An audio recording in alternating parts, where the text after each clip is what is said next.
Eh bien, bonjour à tous et à toutes. Je suis Maude Collignon, directrice construction Île-de-France chez 3F, et je vais évoquer avec vous les enjeux de la transformation de bureaux en logement par le prisme de la pratique. Alors, tout d'abord, la transformation de bureaux en logement répond à nos enjeux chez 3F de bâtisseurs durables.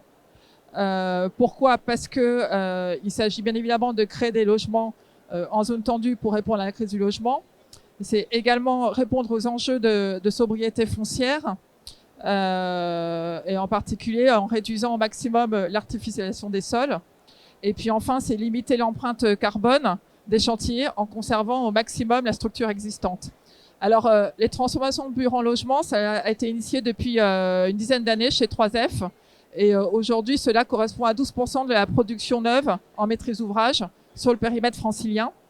On a un portefeuille aujourd'hui qui est conséquent de 1750 logements livrés en chantier et en montage. Et on va vraiment crescendo puisque 350 logements, environ une petite dizaine d'opérations ont déjà été livrés. On en a environ 600 qui sont en chantier et plus de 800 qui sont en montage. Donc aujourd'hui, c'est une trentaine d'opérations, une trentaine d'immeubles qui sont donc qui font l'objet de ces transformations. Et sur un périmètre qui regroupe plus de 25 communes franciliennes, sachant qu'elles sont en très grande majorité sur l'Île-de-France, sur la petite couronne.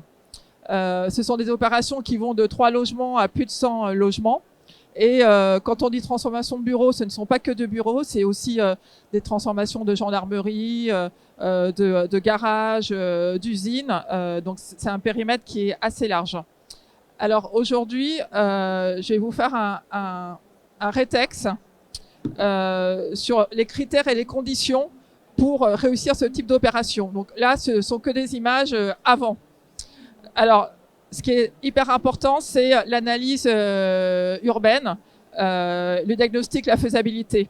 Tout d'abord, l'analyse, je dirais, de site, puisque les immeubles de bureaux sont souvent dans des zones d'activité. Et donc, nous, on va regarder en amont, bien s'assurer qu'on est à proximité de transport, qu'on est à proximité d'écoles, d'équipements publics et également de commerce. Donc ça, c'est le premier critère. Le deuxième critère, ça va être l'analyse morphologique, puisque ces types de bâtiments sont souvent très épais, 18 mètres de profondeur, et donc ne vont pas nécessairement facilement s'adapter à un usage de logement. Et donc, on va vraiment regarder ça précisément. Et puis, on va du coup aussi faire des diagnostics techniques pour bien comprendre le système constructif, regarder la capacité portante. Est-ce qu'on est en capacité de faire une surélévation ? C'est pas toujours le cas. Est-ce qu'on peut prévoir des démolitions, des démolitions partielles sur l'ouvrage ? Quel est le type de structure ? Si on est sur des planchers en béton précontraint, par exemple, ça va être plus compliqué. Donc tout ça, c'est du bon sens, mais il faut savoir que c'est pas toujours évident d'obtenir les informations en amont, d'obtenir les plans pour pouvoir procéder à ces analyses avant de faire un engagement foncier. Alors c'est pour cette raison qu'il est important de prévoir en amont un budget spécifique pour tous ces aléas, pour des renforts éventuels par exemple. Alors, à la faisabilité technique, on va également regarder la faisabilité programmatique, c'est-à-dire quel type de logement on peut avoir, quel type de typologie. Et puis, il faut savoir aussi que sur ces bureaux, souvent, les rez-de-chaussée, il faut leur trouver un usage parce que comme ils sont profonds, on peut pas toujours les affecter à du logement. Et se pose la question aussi des sous-sols. On a souvent plusieurs niveaux de sous-sol avec des places qui sont excédentaires. Donc, il va falloir trouver aussi des solutions et prévenir tout risque d'insécurité. Alors ensuite, il y a tout ce qui est analyse, je dirais, juridique et réglementaire. Alors d'une part, on est souvent en copropriété. Et si on est en copropriété, même si la loi d'Aubier qui a été adoptée en juin dernier simplifie le process, il faut quand même avoir une autorisation de la copro pour pouvoir changer la destination, pour pouvoir avoir son permis de construire, d'une part. Et d'autre part, on va également analyser le PLU.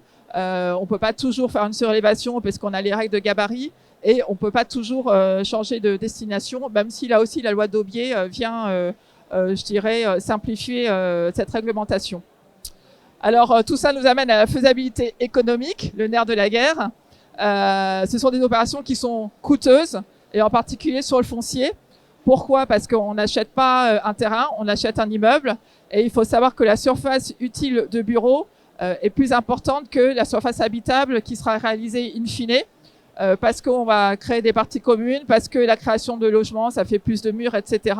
Donc le rendement en surface utile de bureau est de 95% par rapport à une surface d'origine, alors qu'en logement, on arrive à 82%. Donc tout ça vient surenchérir la valeur de l'immeuble. Enfin, on a des coûts de portage également qu'il faut prendre en compte. La redevance bureau, taxe foncière qui vient se rajouter, même si là aussi on a une exonération qui a été prévue récemment concernant les permis de construire déposés après 2025, et puis les frais de sécurisation également. Et enfin, le coût travaux qui est normalement sur le papier moins cher qu'une opération de construction neuve. Pour autant, on a le risque amiante, par exemple, à prendre en compte. Alors, du coup, une fois que j'ai dit ça, voilà le résultat sur ces opérations. Alors, quelles sont les types d'interventions? On va vraiment chercher, je dirais, à limiter les démolitions et vraiment à préserver le déjà là. Pour autant, on va quand même être amené parfois à faire un peu de grignotage pour créer des cours, des patios, ce qui a été le cas ici à Charenton et ici à la Salle Saint-Cloud. On va faire de la surévaluation ponctuelle si le PLU le permet. Mais vraiment, voilà, on essaie d'être, je dirais, le plus mesuré possible. Par contre, ce qui est très important, c'est, je dirais, le travail en façade. Et là, c'est ce qu'on voit sur ces images, le travail en façade, puisqu'il s'agit de rendre une façade domestique là où on avait une façade lisse de bureau. Et du coup, on va être amené à créer voilà, des balcons. Ici, on a créé une deuxième façade pour créer des loggias, c'est ce qu'on voit ici. Là, c'est pareil, on rend vraiment une façade domestique avec des stores. Et ici, on a également créé des loggias d'angle à Pantin. Voilà. Alors, les logements, comment sont-ils? On est souvent sur des petites typologies du fait de l'épaisseur de la façade. On va avoir les grandes typologies plutôt à l'angle et plutôt des petites typologies. Pour autant, ce sont des logements qui sont très qualitatifs, avec une hauteur sous plafond qui est souvent à 3 mètres, voire au-delà. Et puis, on a des parties communes aussi qui sont atypiques, très généreuses. On a on a des ascenseurs qui sont déjà présents, voire parfois excédentaires. Donc, on va pouvoir réutiliser les gaines d'ascenseur pour faire passer pour tout ce qui est passage de fluide. Et puis, ces surfaces de rez-de-chaussée dont je vous parlais tout à l'heure, on va pouvoir les utiliser pour les locaux annexes, pour créer des caves, des celliers, etc. Alors, ce sont des opérations avec une ambition environnementale qui est élevée. On arrive sur des DPE qui sont étiquetés AB, très rarement C, donc c'est quand même plutôt bien. On a recours au réemploi sur l'ensemble de ces opérations. Et puis donc par rapport à une opération de construction neuve, on est sur des émissions carbone inférieures de 45%, donc c'est quand même important de le dire. Alors, quelle rentabilité? La rentabilité, elle est quand même complexe à trouver. C'est la raison pour laquelle on est souvent sur une programmation mixte avec du LLS et du LLI. Et puis, on va également chercher à créer des locaux d'activité, des locaux commerciaux pour ramener aussi du loyer et trouver voilà, une réponse à un prix de revient qui est structurellement très élevé. Néanmoins, ces derniers temps, et en tout cas sur 2025, on est davantage accompagné en termes de subventions, puisque bon, chez 3F, on a répondu à l'AMI transformation de bureaux en logement. On a également répondu au fonds Friche. Donc ça nous amène quand même des subventions. Et puis un peu plus récemment, on s'est mis à travailler avec la FTI, donc la foncière de transformation immobilière, avec un système de remembrement foncier.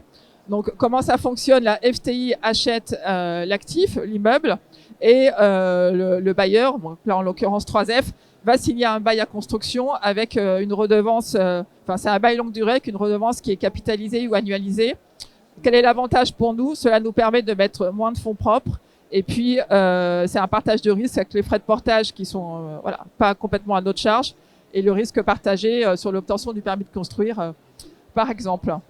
Voilà, je ne sais pas combien de temps j'ai fait, mais j'ai terminé mon intervention. Merci à vous pour votre écoute.